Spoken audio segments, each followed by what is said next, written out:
Hello students, कैसे हैं आप सब। आशा करती हूँ आप बहुत ही अच्छे होंगे। और मैं मीता सिंह, रुचि क्लासेस 71 में आपका फिर से बहुत बहुत स्वागत है। तो देखिएगा, आज मैं आपके लिए हिंदी में क्या लेकर आई हूँ। छंद। छंद आपको पता है हमें टफ लगते हैं काफी, लेकिन टफ बिल्कुल भी नहीं है। आपको बहुत इजी तरीके से बताऊंगी, आसान तरीके से, ताकि आप छंद को क्वेश्चन जो भी आए गलत ना करें। आपका बहुविकल्प में भी आता है क्वेश्चन कि आपको चूज करना होता है कि जो पंक्तियां दे दी जाती है कि कौन सा पूछा जाता है कि दोहा है, सोटा है, हमारा चौपाई है या फिर कुंडलिया है। तो चलिए देखते हैं आइएगा हमारे छंद होते क्या है, देखते हैं। देखिए, ये छंद की अगर मैं बात करूं तो देखिए, छंद शब्द जो है किससे होता है, छंद धातु से बना है। कौन सी धातु से बना है, यहाँ पर छंद धातु से यहाँ पर छंद शब्द का हमारे निर्माण हुआ है। अगर मैं आपसे इसके अर्थ की बात करूं कि इसका अर्थ क्या होता है, तो अर्थ हमारा हो जाता है आहार्दित करना या फिर खुश करना। आप ये याद रख लेगा, आहार्दित आपसे याद नहीं होते, मतलब हृदय को आनंदित करना, या फिर हो जाता है खुश करना। दोनों की एक ही बात है, जो भी आपको याद रह जाए वो लिखेंगे। तो मेन चीज आपको याद रखनी है किस धातु से बना होता है। तो धातु है हमारी छंद धातु, और इसका अर्थ क्या होता है ये लिखना जरूरी होता है। तो अर्थ हो जाता है यहाँ पर आहार्दित करना या फिर खुश करना। तो आइएगा अब देखते हैं इसकी परिभाषा, यानी कि आपकी परिभाषा में इसका आप क्या लिखेंगे। तो देखिएगा, मात्रा वर्ण लय आदि के विचार से। मात्रा क्या होती है अभी बताएंगे आपको क्या होती है। वर्ण आपको पता है, जैसा का खा गा आ ए आ इ ई, ये सब क्या है हमारे वर्ण है। और लय क्या होती है, जब हम किसी यानी कि कोई पंक्ति को बोलते हैं, यानी कि लय में बोलते हैं, मतलब किस स्वर में बोल रहे हैं उसे हम लय बोलते हैं। यानी कि हमें कहाँ रुकना है, कहाँ से हमें स्टार्ट करना है, कहाँ पर कम बोलना है, इस तरह से जो हम बोलते हैं। जैसे सॉन्ग में मान लीजिए हम एक लय से गाते हैं ना, एक ट्यून होती है, उसकी धुन होती है, तो उसे बोलते हैं हम लय। तो आइए इसमें क्या कहा गया है, मात्रा वर्ण लय आदि के विचार से होने वाली वाक्य की रचना है। यानी कि इन चीजों के विकार से जिस वाक्य की हमारी रचना हो जाएगी वो हमारे कहलाएंगे छंद। तो इसकी मेन डेफिनेशन ये है। मात्रा मैंने आपको बता दी, अभी मैं लगा के बताऊंगी क्या होती है। वर्ण आपको बताया है हमारे ए आ का खा गा गा अंगा, और जैसे लय वही बताया मैंने आपको कि हम उसको कैसे गाएंगे, वो हमारी होती है लय। तो इनके विचार से होने वाले वाक्यों की रचना को हम क्या कहलाते हैं, हमारे छंद कहलाते हैं। अब देखिए क्वेश्चन ये आता है कि हमारे छंद के भेद होते कितने। तो देखिएगा, अगर आपसे क्वेश्चन आए या कि बहुविकल्प में आपसे क्वेश्चन बन जाए कि हमारे छंद के भेद होते कितने हैं, तो कितने होते हैं आइए देखते हैं। देखिए, फर्स्ट नंबर पे आता है हमारा मात्रिक छंद, यानी कि फर्स्ट नंबर पे आता है मात्रिक छंद। सेकंड नंबर की बात करूं तो होता है हमारा वर्णिक छंद, और थर्ड नंबर की बात करूं तो होता है हमारा मुक्तक छंद। हालांकि हमारे एग्जाम में ज्यादातर मात्रिक छंद और वर्णिक छंद हमारा पूछा जाता है, लेकिन आपके एग्जाम में बहुत ज्यादा यहाँ पर मात्रिक छंद ही पूछा जाता है। तो इसलिए, लेकिन आपसे अगर छंद के भेद की बात की जाए तो हमेशा आप भेद कितने बताए थे, भेद होते हैं हमारे 3। हालांकि हमारे लिए जो इंपॉर्टेंट हो जाता है वो हमारे लिए होता है मात्रिक छंद। तो चलिए आप पहले सबसे बारे में इसके बारे में ही हम बात करेंगे। तो मात्रिक छंद होता क्या है, इसकी पहले सबसे पहले आपको क्या पता होनी चाहिए, आपको इसकी परिभाषा पता होनी चाहिए, क्योंकि हमारे आपके एग्जाम में ये सब कुछ लिखने के लिए आता है। तो देख लेते हैं, मात्रा की रचना के आधार पर रचित छंद को मात्रिक छंद कहते हैं।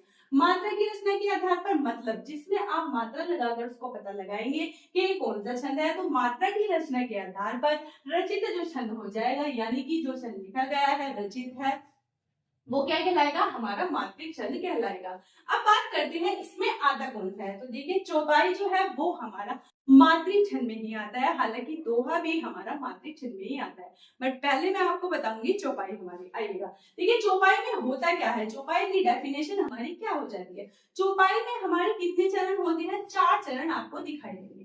4 चरण होते हैं। प्रत्येक चरण में होता क्या है, प्रत्येक चरण में आपको 16-16 मात्राएं देखने के लिए मिलती हैं। 16-16 मात्राएं कैसे, वो मैं भी आपको बताऊंगी, ठीक है, एग्जाम्पल के थ्रू। जैसे कि देखिए, चरण के अंतिम अक्षर समान तुक वाले होते हैं। समान तुक वालों का मतलब, जैसे मैंने यहाँ लिखा काना, मैंने यहाँ लिखा नाना, ठीक है, काना नाना, इसे क्या बोलते हैं, समान तुक वाले शब्द बोलते हैं, राइमिंग वर्ड जिन्हें बोलते हैं वो होते हैं।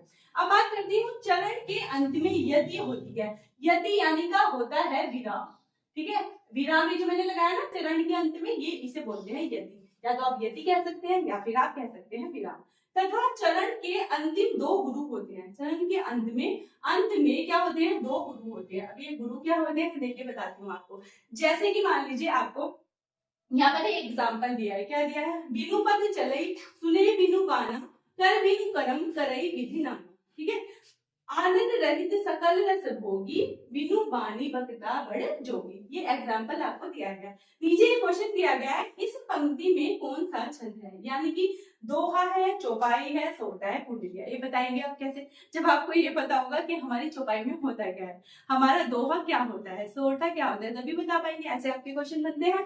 आपका भविकल्प में भी क्वेश्चन आता है और नॉन क्वेश्चन में भी आपके ये आ जाते हैं लिखने के लिए। तो चलिए बात करते हैं। अब मैं आपसे बात करूंगी मात्रा की, क्योंकि हमने यहाँ पर पढ़ा है मात्रिक छंद। मात्रिक छंद में मात्रा का मेन रोल होता है। तो देखिएगा यहाँ पर जैसे आपने लिखा बिनु, बिनु क्या है, यहाँ पर बै पे क्या है, छोटी ई की मात्रा। जहां पर आपको छोटी ई की मात्रा दिखाई दे, या फिर देखिए क्या लिखा है, छोटे ऊ की मात्रा दिखाई दे, वहां उसे एक मात्रा मानी जाती है। यानी कि देखिए ये होती है हमारी लघु। लघु क्या होती है, लघु होती है। इस मात्रा को आप लघु बोलते हैं। अगर आप ऐसे लगा देंगे तो उसे बोलते हैं हम गुरु। ठीक है, उसे बोलते हैं गुरु।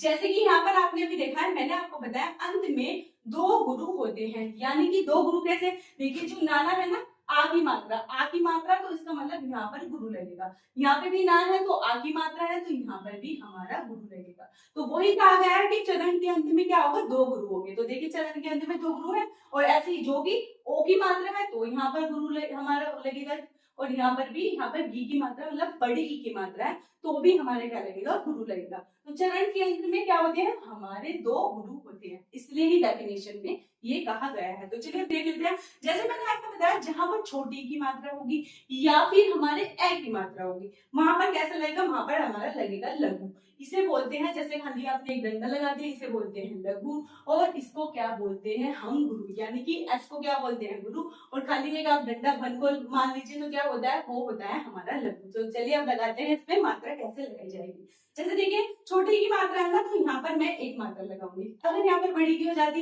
तो मैं ये वाला लगाती, यानी कि मैं क्या लगाती, यहाँ पर मैं लगाती गुरु। अब बात करते हैं, देखिए छोटे ऊ की मात्रा है तो यहाँ पर ऐसे लग जाएगा, एक हो गया। अब बात करते हैं पद, यहाँ पर भी एक एक मात्रा, ए की मात्रा आ गई ना। यहाँ पर चहल है, यहाँ पर देखो आपको कोई मात्रा नहीं दिखाई दे रही, ए का वर्ड दिखाई दे रहा है जिसमें कोई नहीं जुड़ा होता ना। जैसे कोई डंडा आ की मात्रा में लगी थी, वहां पर ए उसके उसमें निकलता है।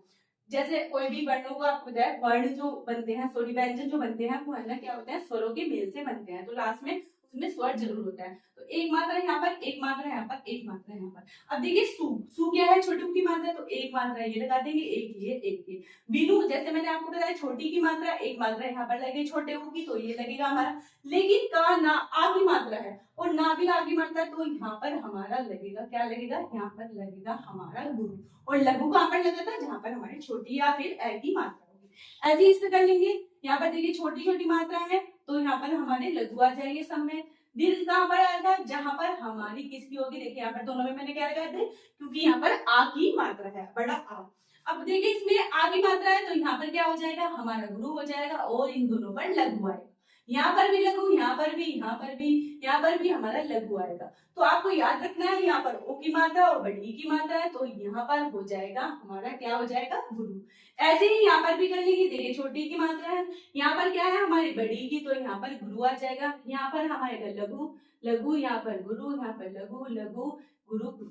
तो देखिए अब हम क्या करेंगे, अब हम करेंगे इनकी मात्रा को काउंट, यानी कि गिनेंगे कितनी मात्रा है। क्योंकि हमने डेफिनेशन में मैंने आपको बताया, जो चौपाई होती है 4 चरण होते हैं और प्रत्येक चरण में 16-16 मात्रा है। अब देखते हैं 16 हुई या नहीं। तो देखिए प्रथम चरण ना, देखिए ऐसा हो जाएगा, यहाँ तक, यहाँ तक। यहाँ पर मैंने क्या लगाया, विराम, यानी कि यदि लगाया, यहाँ पर पहला चरण खत्म है। दूसरा चरण यहाँ से स्टार्ट होकर यहाँ पर, 2 चरण हो गए। तीसरा चरण यहाँ से स्टार्ट होकर यहाँ पर खत्म हो गया, तो 3 चरण हो गए। चौथा चरण यहाँ से स्टार्ट होकर यहाँ पर खत्म हो गया, तो यानी कि हमारे हो गए 4 चरण। तो देखिए मात्रा काउंट करेंगे कि कैसे होगी। देखिए एक, इसको क्या गिनते हैं, जो लघु है ना, इसको गिनते हैं 1 मात्रा, और ये जो गुरु होती है इसे गिनते हैं 2 मात्रा। तो देखिए कैसे का, 1 2 3 4 5 6 7 8 9 10 11 12 13 14। गुरु क्या बोलेंगे, 2 गिनेंगे, 14 15 16, तो 16 मात्राएं होंगी।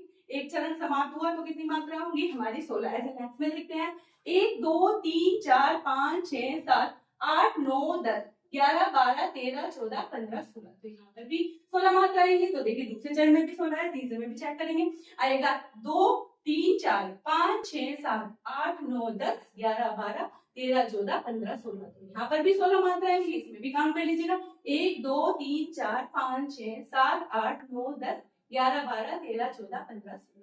तो यहाँ पर क्या होगी, हमारी 16 मात्राएं होंगी। इस तरह से आप मात्राएं लिखकर उसे पता लगा सकते हैं कि ये हमारा चौपाई है, दोहा है या सोटा है। नेक्स्ट वीडियो में मैं आपको इसका दोहा कैसे पहचानेंगे और सोटा क्या होता है उसके बारे में बताऊंगी। तो प्लीज बताइएगा आपको ये वीडियो कैसे लगी। Thank you.